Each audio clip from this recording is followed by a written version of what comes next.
आरती लिए हाथ गौरी पूजन सिया निकली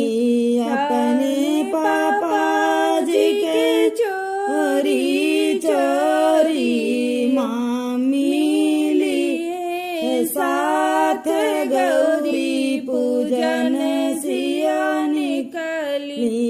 आरती लिए हाथ गौरी पूजन सिया निकली अपने चाचा